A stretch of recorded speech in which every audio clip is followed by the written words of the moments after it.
మన్యం జిల్లా గరుగుబిల్లి మండలం సుంకీ పరిసరాల్లో కొన్ని రోజులుగా ఏనుగుల గుంపు సంచరిస్తూ పంటలను నాశనం చేస్తున్నాయి. దీంతో రైతులు లబోదిబోమంటున్నారు. పొలాల్లోకి వెళ్లలేక పంటలను కాపాడుకోలేక తీవ్రంగా నష్టపోతున్నామని వాపోతున్నారు. ధ్వంసమైన పంటలను ప్రభుత్వ విప్ కురుపాం నియోజకవర్గ ఎమ్మెల్యే తోయక జగదీశ్వరి పరిశీలించారు. రైతులతో మాట్లాడి వివరాలు అడిగి తెలుసుకున్నారు. పంటలను కోల్పోయిన రైతులకు తగిన నష్టపరిహారం అందేట్లు చేస్తామని ప్రభుత్వ విప్ తోయక జగదీశ్వరి తెలిపారు. వీలైనంత తొందరగా ఏనుగుల సమస్యలు పరిష్కరించే దిశగా ప్రభుత్వం చర్యలు చేపడుతుందని వెల్లడించారు. గత వారం నుండి ఏనుగులు చాలా బీభత్సం చేసి మరి రైతులకి ఎంత ఇబ్బంది పెట్టాయో మరి మొత్తం కల్లారా చూడడం జరిగింది.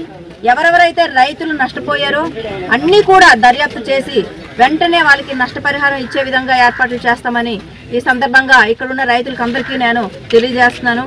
ఎందుకంటే మన గౌరవనీయులు సీఎం గారు దృష్టికి కూడా నేను తీసుకెళ్ళడం జరిగింది. సీఎం గారు కూడా వెంటనే ఎవరెవరైతే రైతులు ఉన్నారో వాళ్ళందరినీ కూడా మనం ఆదుకోవాలనే చెప్పారు. కాబట్టి మీరందరూ కూడా ధైర్యంగా ఉండండి. మీకు అందరికి కూడా నేను తెలియజేసేది ఏంటంటే గత కొన్ని సంవత్సరాల నుండి ఏనుగులు మనకి చాలా ఇబ్బంది పెడుతున్నాయి.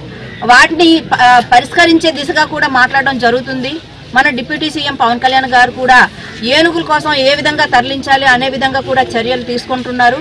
వాటికి కూడా కుంకి ఏనుగు కోసం కూడా చెప్పడం జరిగింది. కాబట్టి మీరందరూ కూడా కొద్దిగా ఇక్కడ దగ్గర ఉన్నారు కాబట్టి కొద్దిగా మీరు నైట్ పూట కొద్దిగా జాగ్రత్తగా ఉండండి.